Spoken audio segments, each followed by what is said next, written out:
or we can even have like a workshop, which will help. But paper topics or like bibliography support and different things that you guys are interested, but just not even for this class, but like every class that you're in. The best thing about college, the very best thing about, especially about being a psych student, is for me, when professors let you pick your own topic. And for my classes, you can always pick anything within the book that you're in. So it might be abnormal psychology, personality, positive psych, social psych. And so the easiest way to start, if you don't know where to start, you can Google like topics and be like, oh, what's a good topic for this class? But I recommend going right to your books and then going into your index and all the different chapters that are in there, just anything that jumps out at you that you're like, oh, that's interesting, and then getting into the material. So I just I'm gonna open up maybe in like, say, depressive disorder. I'm looking at cytoclimic disorder, where you're not super depressed, but you just have elevated depressed symptoms for a real long time, like 2 years or more. The trick about, or the cool thing. What did you call that? Oh, cytoclimic disorder. Cytoclimic? Or like dysthymia actually is a better term for that. Cytoclimic is a little bit like you go up and down. Dysthymia is where you're not full depressed, but you're just low, like for 2 years or more, and then you can have depressed episodes. But whatever the topic it is you like in any of your classes, once you get, and I'll show everybody in life, like into the book, people kind of read over like all of the little, like here's Kessing et al., 2011, all the references in text citations that they have in here. That's the beginning of your lit search, because these are going to be the best citations in anything that you're interested in. So what I want you guys to do is get into your book, and then you can find the 3 to 5 peer-reviewed research articles, which isn't that difficult. It's just journal articles where scientists are reviewing the information. And as you're reading the material, you'll know quickly whether it is you want to keep reading that stuff or not. Another trick, if you can find a dissertation on your topic, that'll have literally everything that you could ever want on it, way more than you need. Academic books are great, like going to the library and looking it up in the library, because here's what happens in a physical library, that you're not searching so precision, like you're hitting a bullseye every time with a topic. If you get a book on your topic or something you're interested in, when you go to that section, you're gonna see all these other books that are cooler than the book you look for. And it's like grouped by smart people that are humans that are gonna actually show you like, these are a good collection of things that are like adjacent to your topic or better topics than even your topic. So I just want to encourage people that like thinking for yourself is awkward. A lot of people don't have the opportunity to pick their own topics, so they're picking from these very like finite lists. Thinking for yourself is awkward. It is, but it's so hard to do when you're coming like, what do you mean I can come up with any topic? And people get mad at me sometimes. And I'm like, no, this isn't me being lazy, or like, this is a gift. And it's a skill set where you own the material you want to consume. Keep you interested in psych, or working with certain populations, or different researchers, and really like digging into the material. So that's how to find a topic. Now we have the librarians, Jeffrey, Sarah Dolan. We have a dedicated psych tutor who's awesome, and so they're in there. She's really nice and really smart. Did you like working with them? Did you get some good stuff? Cool. And so now what's cool about me having even dedicated tutors on campus is it allows me to do things that might be a little more challenging because you'll have more supports. You know, like you digging into that material, you can dig farther faster. So I want you to get into the research material as much as possible and follow your bliss. Find out what makes you tick. And sometimes it's looking at different kind of pieces of psych. So one useful thing we're going to be bringing up on the 13th is homelessness. I can't wait for my person. Hello, good sir. Do you need me? No, you're fine. Okay. I'm fine. I know. So today we're going to talk about multiple personalities, and what's so cool. Are you turning that up? We're so cold. What? You're such a wise ass. So when we look at multiple personalities, this is basically a bunch of this touches on a bunch of important things. All right, I'm back. So when we look at multiple personalities, what you basically have is the kind of the beginning of this, or the fancy term for this is etiology, is someone that has severe ritualistic trauma, usually from primary caregivers, that's intense over a long period of time. Now, this disorder lives within these disorders called depersonalization and derealization, depersonalization and derealization. So what happens if you're young and you're experiencing abuse, the best kind of quote on DID or multiple personality disorder was from a person who lived with it, and they said the mind is kind. And the mind is kind because one person might not be able to withstand that level of kind of abuse. And then you basically can fracture and compartmentalize a bunch of the different pieces of it, and different alters will have different memories. So the way this is set up is you basically have hosts, and these hosts in the kind of body might have several alters underneath. So some alters won't know of any other alter. Some hosts will be aware of a bunch of others, almost like a shepherd with sheep, like you have a bunch. Now, this disorder, there's been a lot of controversy surrounding it.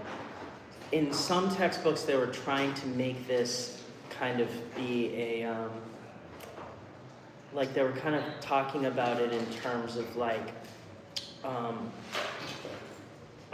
cultural bound disorder, because you don't see it in every country.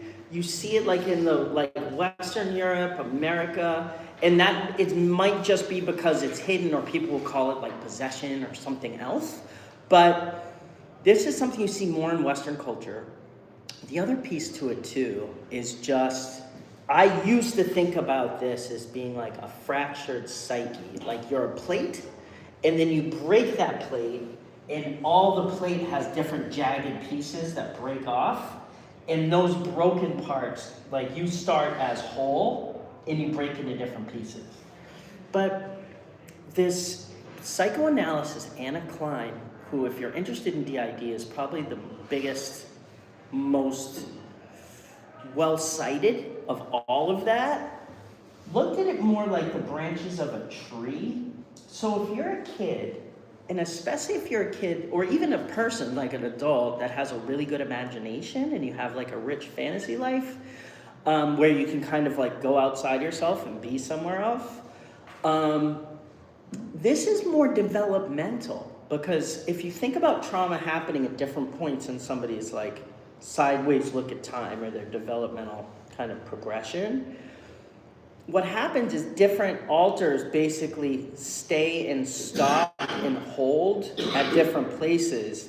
So it's actually a little bit more organic than this fracturing, because like you're still developing over time. The only thing that's wild about it is some alters might have different ages, some have different memory, some have different genders, different medical conditions, eyesight, IQ, everything. So that's the thing that was so tantalizing and interesting. I think like placebo effect is really cool, like how the mind can like fake your body into healing itself, even if nothing is really happening.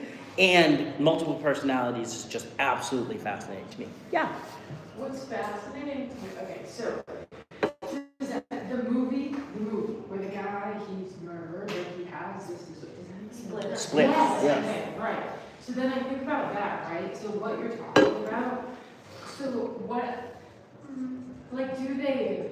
Well, okay. Do they have the multiple personalities of the child, or like, are there multiple personalities, like their safe places throughout their lifetime? Does that make sense? Yes. Like, And that's what that kind of speaks to this idea of being throughout their life. Because if Yeah. you think bringing about a it, branch to a So they tree. shut Yeah. down and make a new personality with love. exactly. To help them Because cope with the each trauma that traumatic you're doing, like, they never Exactly. Yeah, It's like, not to say They're one- not facing all the trauma at once because they're blocked. Okay. Sure. And that would be the kind of like the why. Like, why would someone break into multiple pieces? Like, there has to be like an intense kind of severe thing. So, A certain emotion brings out. And triggers. Or a certain like How do they think event. different ages and like genders and stuff? that's the wild part. And A little kid, like where does that? And that's a super common. Childhood, something. Right? yes. Think about why do you think in a fantasy world? It's not that No, abnormal. Yeah. Exactly. Yeah. But like to that, like it's a severity level because it's Yeah. It's so real. biological Mhm. and chemical. But like for that, like why do we pretend? But why do we think or put ourselves into fantasy world, social media, video games, food, whatever, any Mhm. addiction that you have, right? Yep. That's us doing it to a minuscule level of this. Mm. Of what I kind of see that as, because like, I don't know. And I mean, I guess if the way you're talking about it, which makes a lot of sense, is if you just kind of turn up or amplify any of the pieces of it. So like you turn up dissociation. Right. And I used to be like dissociation, and it wasn't really until COVID that I really wrapped my head around it, but I think a lot more people are talking about it, was like just when you zone out, right? And we zone out all the time. Drive far. Get on the highway, and then you're like, whoa, wait, like where am I? I was at exit 15, now I'm at exit 60. Like driving through Connecticut, I used to zone out all the time. Oh. And it was just like a boring drive. And then you're like, right? Or like across the country, and it's like the same, and you're just like, whoa, like a couple hours just went by, where was I? And people, this is wild, can even sleep drive. Like, you know, people sleepwalk. There's so many automatic things where you don't even have to really think about it. People just jump in a car, press the freaking button or turn the key, and then they're gone. That's terrifying. And, yeah, but then they wake up somewhere rando. And so there's that. Now, before we get fully into DID, I think to help make this make sense, to your point, is so dissociation, like someone just sits and like maybe even smoking cigarettes, drinking a beer, and then they're like somewhere off, they're away. Derealization is when you're present, but the world feels different, you know, and that's a common thing. Like people who like might smoke too much cannabis or drink or just are stressed, and you know, you're just like, whoa, I'm so stressed out, or like even cold medicine, where you're like, wow, life feels just a little weird and different, like I'm in a movie kind of thing. And then that ultimate version of that is like you'll have an out-of-body experience. So like that happens a lot when people are really highly stressed, maybe during like surgeries or different things like that. So like these things aren't abnormal or rare occurrences, but I think the intensity of it. So if you have that really rich fantasy life, breaking into these different sort of pieces can happen. And there's a bunch of really cool like ways to start to probe this. And I think for me, I love getting into textbooks, but sometimes if I just need to consume a lot of information for class, I watch documentaries like a freaking animal. Like I'm always watching a documentary. There's always like something on in the background, even if I'm doing other stuff. And so like, and movies that are kind of like relevant to psych. And sometimes I'll go on Facebook and be like, just give me new movies based on this. And people will, like, they get into it. I'll get like 300 comments of people being like, what about this? What about this? What about this? But Split's an interesting one. Split reminds me of a couple different things. One is Billy something. Did you guys see like the 36 Faces of Billy something on Netflix? That one was really good. He, you guys haven't seen, no one saw it? I might have an idea. But it's really, really good. Now, the thing about it, and I've done it before in class, because the thing I hate about documentaries now is they're like 27 units and it takes too much time. But I can DJ through the good parts. For him, he got a lot of notoriety. He was a campus rapist, gets caught, and then goes to a psych ward that was pretty much unlocked. And then he gets out, then he starts killing, and he had characters within him. And he, like the one part I glanced, like I try not to stay in, but he had a stepfather that was just like sadistically brutal. And that's where he started to fracture. And then he did art, so he'd paint in different characters, and so they're all very, very different. But he had an undesirable alter that was a woman that was super lonely and wanted physical touch and connection. And that was the person that actually was doing the sexual assaults. Then he had another alter that was a Yugoslavian that could was a criminal that could steal, pick locks, cars, thieve, that sort of stuff. And it's interesting as they're going through the different alters, he's like, I did not do sexual violence with these women. I just kidnap them, and then it was then it would turn into the woman. And then there was another guy, Tommy, who was kind of a little bit more chill and kind of cool. And they all had different pieces. There's always a kid or often a child that has a lot of memory. And there's different pieces. But I like Klein's model in that these things develop over time and some of them get stuck at certain ages. So this is a Emmy-winning kind of older documentary, but I really like how honest and brutal it is. I'm going to show you a little bit of this first. And it shows a woman who we can probably all identify with, is a woman in her late 30s, early 40s, or mid 30s. And she's a single mom. She lost her kids. She has multiple personality disorder, but she's going to college.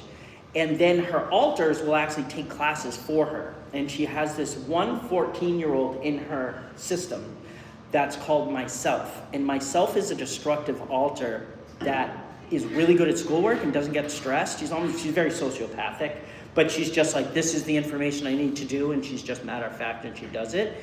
And then the woman started an interesting thing with her alters where they all write in a book. So she's like, listen, I just had to tell everybody, I need to know where the body's been, and I wake up, who did I talk to? What did we do that day? What happened?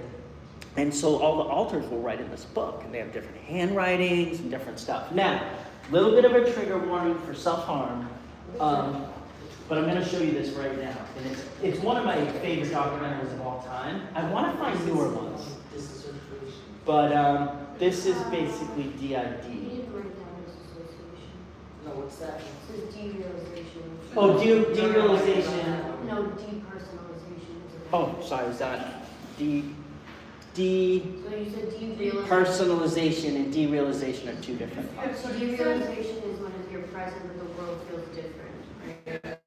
Yeah. Depersonalization or dissociation. These all live under the big umbrella of dissociation. Depersonalization, you just said was. I don't know what. So we need No, to you didn't sound say like that. personalization, well, it was just a Mhm. Oh, okay, derealization, right, okay. Yeah, my doctor. But no, but here's the thing.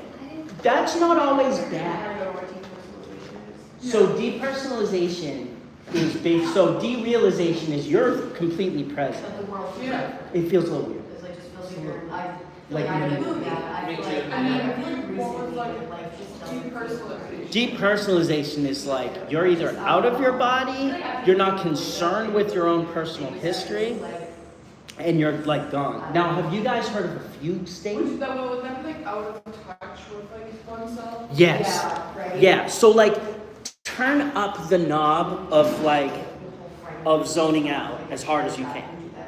And that's basically that. You're just gone for a while. And it's like daydreaming could be a part of that. And it's not all bad. This isn't necessarily pathological. We all zone out. I need to sometimes. Like, Well, like zone, I'm sorry. No. Zoning out, like, say it's, you know, you get to one place and you're like, you know how you have to be, or like who you have to be to fit into that moment, and then you remove yourself from that situation, and then you're at home or by yourself, you're one way, and then when you have to go to the next like public setting, So or it would not be. let me unpack that though, because I think people like don't talk about, because we don't think about it. We code switch. Code switching is one. Talking to your kids or your parents or your friends or your cops or your professors. Like we all have masks that we wear. And so this comes from sociology, but it's a cool way to look at it. But Goffman studied dramatological analysis. You don't have to know any of this, but think about it because it'll explain a lot of it. We all wear a mask. We wear a mask all the time, right? Like when I show up, whether I show up looking cash as hell or like dressed or like whatever, we all make a choice to like be something and present a certain way, right? So like when I don't have to wear a tie to work, but I'm like, you know what? This helps me think better. It helps me be more professional. It like gives me a little something if I look nice and professional. Like even soccer, look good, play good. If I'm like I have like all Nike or all Adidas on, and I have all my gear, and I'm like, okay, I'm gonna rock this game. It's like, but it's a mental thing. Or like even like this is a dumb one, but it's like if you're Rambo and you're like, I'm getting ready for battle. You know, it's like dun, dun, dun, dun, dun, dun. Like you get ready for the thing. It's different when I put on construction clothes and go out to the field. It just changes your mind, right? And it also You can't be crying. Like that's not. there's no crying in baseball. Yeah. There's no. I actually told. I'm like, I know there's no. I found out my best friend died. Oh no. And I turned around and I'm like, I know there's no crying in sheet metal. There's no crying in sheet metal. But no, it's like, and this is something we all have to do all the time when we present ourselves in professional ways, right? Go to a job interview. The easiest thing to kind of fake or look better at is like conscientiousness. If I iron one day a year, right? And I'm like, oh, my shirt is half tucked in, right? Like you get yourself all straight and you're like, okay, I'm on time. I've got my little book. I'm ready to take notes and do my interview. It's like, boom. So we put on social faces. So this isn't that abstract a concept. We all can kind of switch into different places. But what happens like when you do switch to those different places, and then when you get home, it's almost like you're burnt out from being all of those Suffocating places. anxiety. Yeah. You have like the come down, or like you literally feel like you need to disassociate for a certain period of time. Yep. Your energy just is like. yeah, it's like, I'm done. And so based on our backgrounds and just our personality, openness to new experience, I bet, is people have more or less rich fantasy lives. You could even do it with a hobby or an interest. Like, think about it. Now, I've studied this a lot with people who were in solitary confinement or prisoners of war for a long time. And like there was this guy at Alcatraz, they put him in the hole at Alcatraz was awful. It was like a dank, wet box that was totally pitch black. And you don't know what day or night is, there's no windows. You know what homeboy would do to like pass the time in there? He'd just get a button off any shirt or pants or whatever he had a button. He'd get it, pop it off, throw it, and then just look for it. Oh my God. And then he was like, I loved it when it took me longer to find it. Like, imagine that. I mentally just hurt my head thinking about that. It's brutal. Oh my God. Another one was, guy was a prisoner of war in Vietnam or something, and they used to do some terrible things to people, like hang them by the back of their hands behind their thing and just like put you up somewhere for a while. Oh my God. And he would like, one guy built and took apart motorcycles. He was a Harley rider. So he just got a Harley and then he would modify it in his head and do like every screw and just take it apart, put it back together. Another person built a house, a dream house, bolt by bolt, You're saying Nailed. in their head, or like in their head? Yep. Like while They're just, yeah, just something to take you. Distract yourself completely while doing Yeah. that, yeah. And so some folks are better at that. You know, like I would tie flies, maybe go fishing. You know what I'm saying? Like, where's your happy Fight place? or flight, like your brain's just gonna do it automatically. Yeah, If like you at do some that point. much, yeah. And then that's why the mind is kind. So these are like adaptive kind of things to a point. And so, I don't have that, so I do screw. Like, you know how they're like, imagine, yeah, that's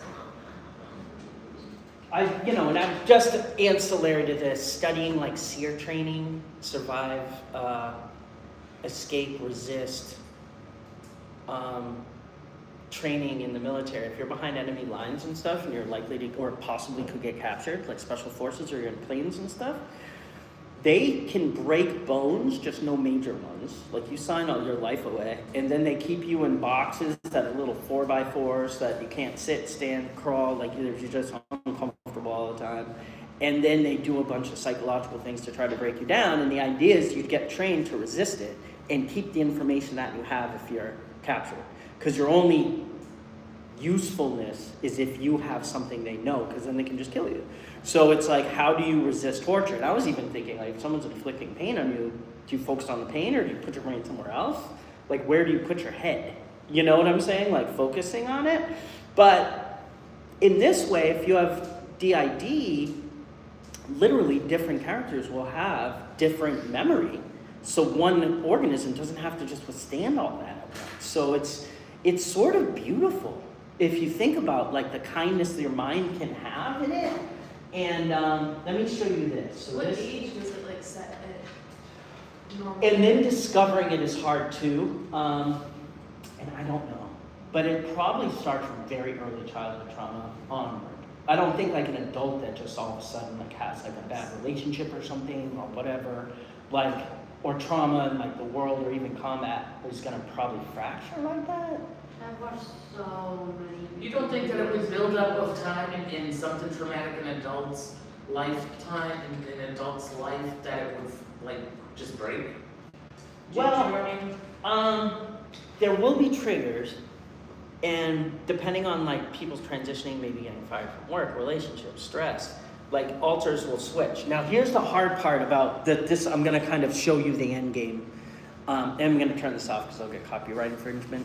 But even though I'm video YouTube and YouTubing at the same time, I'm sure they'll find a way. But the thing that is interesting about it is some theorists think you need integration. So you integrate all these different characters into one whole. That's one kind of school of thought. Another school of thought is like, well, just be able to resist switching and you can keep your alters. So like maybe it's okay to have that little girl color at night, and if it's safe and that's a good kind of therapeutic activity for you, you can go to that space and it's all right. So the other thing too is there's a lot of people who just think it's like a insanity defense myth. But folks that live with it, there's too much evidence. Now Hollywood, like Split, maybe some people will be stronger, some will be weaker, that's definitely true.